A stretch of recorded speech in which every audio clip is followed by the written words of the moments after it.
Oke, pada kesempatan kali ini saya akan menginformasikan alur penggunaan pertama atau langkah awal di aplikasi Fingerspot Time Management. Lalu yang dimaksud alur penggunaan di sini adalah langkah awal yang biasanya dilakukan setelah melakukan instalasi serta registrasi aplikasinya.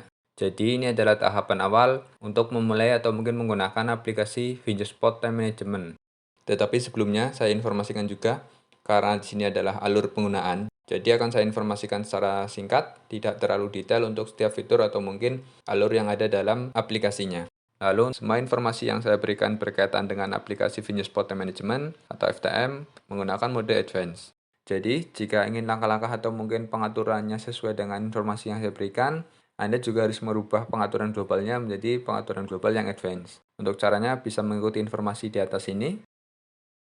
Oke, langsung saja. Yang pertama, pasti kita harus buka aplikasinya. Untuk login di aplikasi FTM, klik login pojok kanan atas. Username-nya admin kecil semua, serta passwordnya kosong atau tidak ada. Lalu untuk melihat alur penggunaan atau mungkin langkah-langkahnya, bisa dilihat di file PDF yang ada dalam CD maupun file yang di-download dari website fingerspot.com maupun dilihat di tampilan awal aplikasi seperti ini. Jadi di sini juga ditampilkan alur atau langkah-langkah awal yang harus diikuti agar aplikasi ini siap digunakan. Untuk yang pertama adalah aktivasi. Aktivasi di sini bisa disimpulkan memasukkan nomor seri dan kode aktivasi dari mesin yang Anda gunakan. Lalu untuk aktivasi sendiri seharusnya sudah Anda lakukan karena Anda sendiri sudah bisa masuk ke tampilan awal atau mungkin login ke aplikasinya. Tetapi jika Anda mempunyai lebih dari satu mesin atau mungkin ingin mendaftarkan mesin yang lainnya, berarti silakan ikuti langkah berikut ini. Masuk ke menu mesin, lalu pilih menu tambah. Setelah itu silakan masukkan SN, kode aktivasi, nama mesinnya, koneksi, serta layar lalu versi algoritmanya juga. Di menu ini Anda juga bisa merubah koneksi yang sudah diberlakukan, misal dari koneksi USB mau dirubah ke Ethernet maupun dirubah ke koneksi web. Jadi di menu mesin ini Anda bisa menambah, mengubah maupun menghapus data mesin yang Anda punyai. Selanjutnya langkah yang kedua yaitu karyawan. Untuk langkah kedua ini, jika diambil kesimpulan dari informasi yang ada di sini, itu berarti mendaftarkan data karyawannya ke mesin dulu. Setelah data karyawan di mesin didaftarkan dan digunakan untuk absen, lalu data tersebut di-download ke aplikasi dan dilengkapi.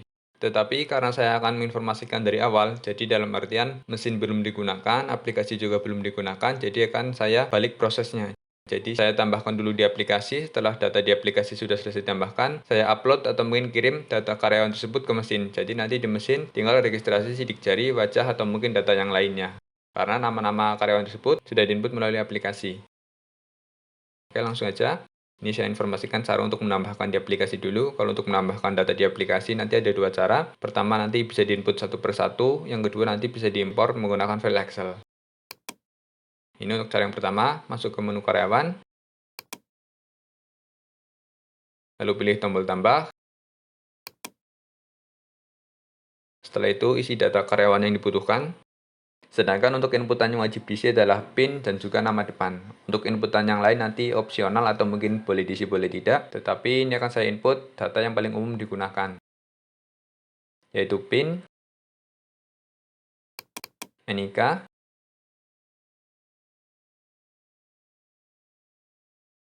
nama depan, nama belakang,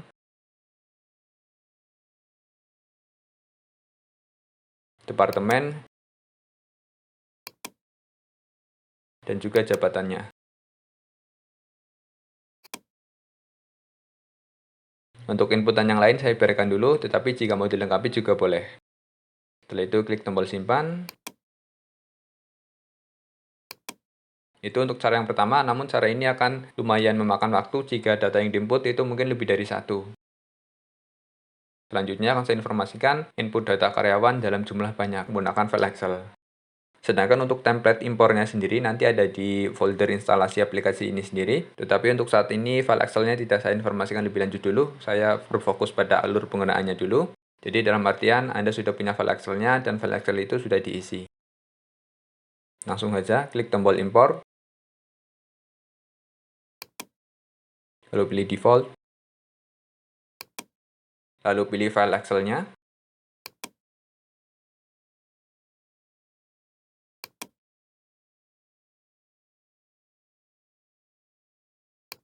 open,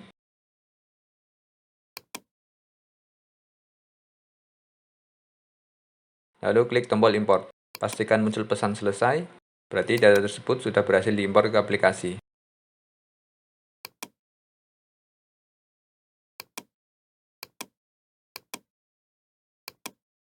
Oke, itu adalah dua langkah utama untuk input data karyawan di aplikasi ini.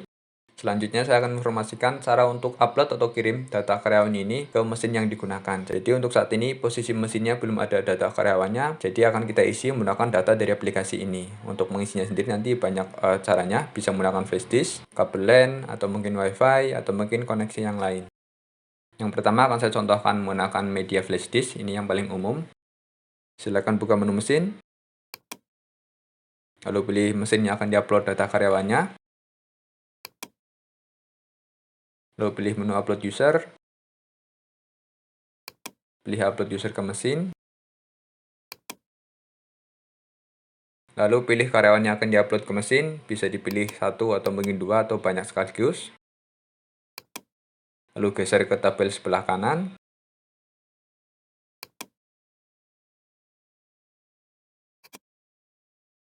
lalu pilih flash disk, lalu pilih upload. Jika muncul pesan seperti ini, pastikan untuk pilihan layar dan versi algoritmanya sudah sesuai. Pilih OK.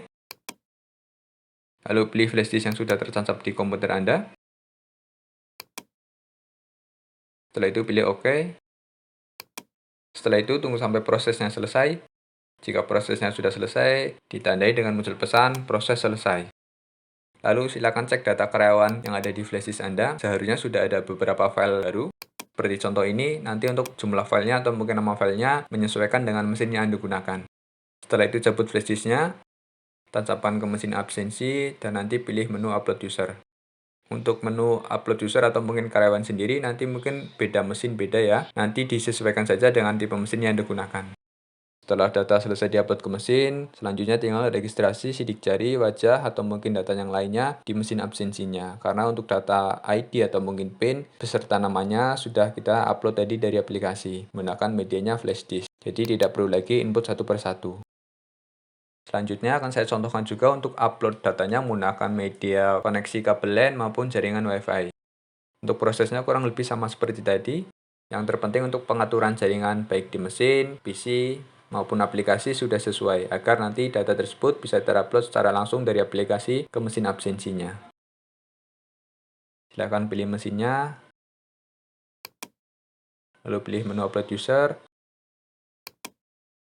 pilih upload user ke mesin, lalu pilih karyawan yang akan diupload ke mesin, bisa dipilih satu atau mungkin dua atau banyak sekaligus. Lalu geser ke tabel sebelah kanan, lalu pilih mesin, lalu pilih upload. Jika sudah muncul pesan proses selesai, berarti data tersebut sudah berhasil diupload ke mesin. Nantinya tinggal buka menu usernya, pilih orangnya, registrasikan sidik jari, wajah, atau mungkin data yang lainnya. Karena untuk data ID atau PIN beserta namanya, tadi sudah diupload ke mesinnya. Jadi tidak perlu lagi input satu persatu.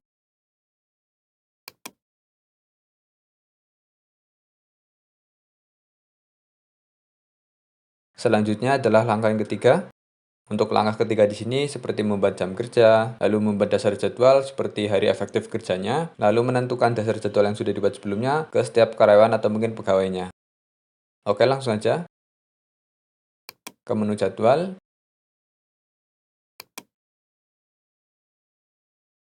lalu pilih submenu shift. Di sini saya sudah ada beberapa contoh jam kerja seperti jam kerja Senin sampai Kamis, Jumat, Sabtu, shift 1, shift 2, dan shift 3. Nantinya jika di tempat Anda punya jam kerja lebih dari ini, bisa ditambahkan sesuai dengan kebutuhan. Sedangkan untuk jam kerja Senin sampai Kamis, Jumat, Sabtu itu saya gunakan untuk jam kerja yang normal. Jadi dalam artian dalam satu hari hanya menggunakan 1 jam kerja. Lalu untuk yang shift sendiri itu biasanya digunakan untuk pabrik seperti bagian produksi, QC atau mungkin bagian yang lain yang biasanya menggunakan shift. Karena di sini sudah ada daftar jam kerjanya, saya akan coba ubah aja. Sebagai contoh, ini akan saya informasikan poin utama mana saja yang harus diisi. Yang pertama adalah nama shift atau nama jam kerjanya, lalu kode jam kerjanya, lalu aturan baku jam masuknya, aturan baku jam keluar atau pulangnya, lalu mulai jam masuk. Mulai jam masuk adalah batas awal absen masuk yang diperbolehkan, lalu akhir jam masuk adalah batas akhir absen masuk yang diperbolehkan, lalu mulai jam keluar adalah batas awal absen pulang yang diperbolehkan, akhir jam keluar adalah batas akhir absen pulang yang diperbolehkan. Setelah itu centang toleransi terlambat, serta isikan toleransinya jika ada toleransi terlambat di tempat Anda. Lalu toleransi pulang cepat. Lalu saya gunakan juga lembur akhir. Lembur akhir di sini adalah lembur setelah jam pulang. Batas minimumnya adalah 60 menit, maksimalnya adalah 360 menit, dan kurang lemburnya adalah 0. Minimal 60 menit adalah batas minimum yang harus dilewati agar perhitungan lemburnya mulai aktif, dan maksimal 360 menit adalah batas maksimal lembur yang diperbolehkan. Sedangkan untuk inputan yang lain bisa dibiarkan saja. Setelah itu klik tombol simpan. Lalu ulangi langkah tadi sampai semua jam kerja yang ada di tempat Anda terinput ke aplikasi. Lalu silakan berpindah ke submenu dasar jadwal. Di sini juga sudah ada 2 dasar jadwal yang sudah saya gunakan. Ada jadwal kerja Senin sampai Sabtu, ada juga jadwal kerja per 8 jam atau yang shift. Ini akan saya contohkan cara untuk menambah dasar jadwalnya. Langsung aja klik tombol tambah. Silakan disesuaikan dengan kebutuhan. Untuk nama jadwal bisa dibuat per divisi, per departemen, atau per bagian, atau dibuat secara global. Untuk periode saya berikan 1, lalu untuk hariannya saya rubah ke mingguan karena saya biasanya menggunakan aturan yang mingguan. Lalu untuk tanggal mulai silakan diisi sesuai dengan kebutuhan, tetapi secara sistem itu harus dimulai dari hari Senin. Setelah itu pilih atau centang hari Senin sampai Kamis karena saya akan memberlakukan jam kerja untuk hari Senin sampai Kamis. Setelah itu pilih jam kerja Senin sampai Kamis, lalu geser ke kanan. Otomatis masuk ke hari Senin sampai Kamis. Lalu saya pilih untuk hari Jumat dan pilih jam kerja hari Jumat juga, lalu geser ke kanan lagi. Lalu pilih hari Sabtu dan pilih jam kerja hari Sabtu. Jadi secara umum untuk hari Senin sampai Kamis berarti menggunakan jam kerja Senin sampai Kamis, Jumat menggunakan jam kerja yang Jumat, Sabtu menggunakan jam kerja yang Sabtu. Setelah itu saya centang libur di hari Minggu karena hari Minggunya libur.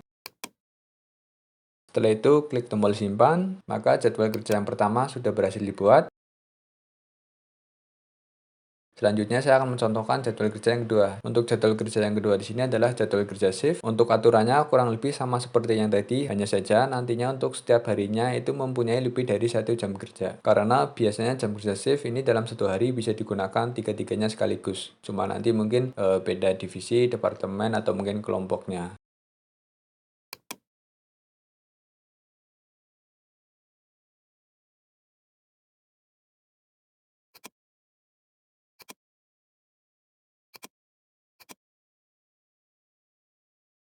Langsung saja saya centang atau pilih hari Senin sampai dengan Sabtu.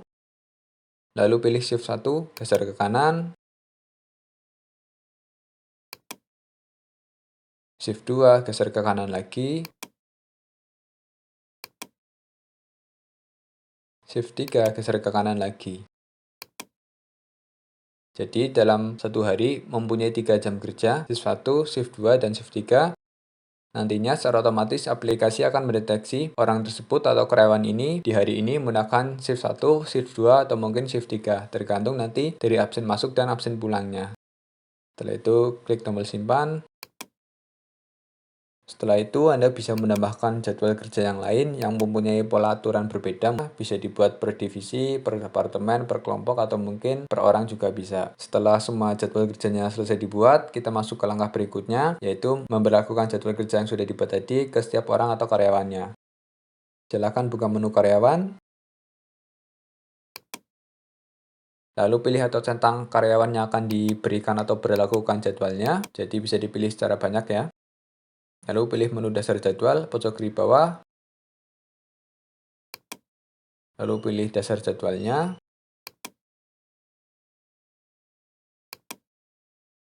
Setelah itu simpan.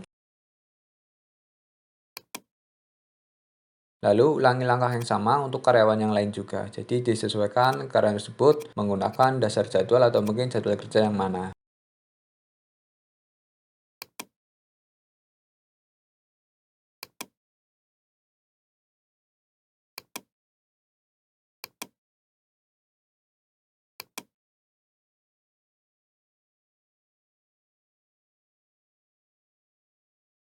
Oke, cukup sekian informasi saya kali ini. Di informasi berikutnya, saya akan informasikan alur penggunaan kedua atau proses rutin di aplikasi Fingerspot Time Management.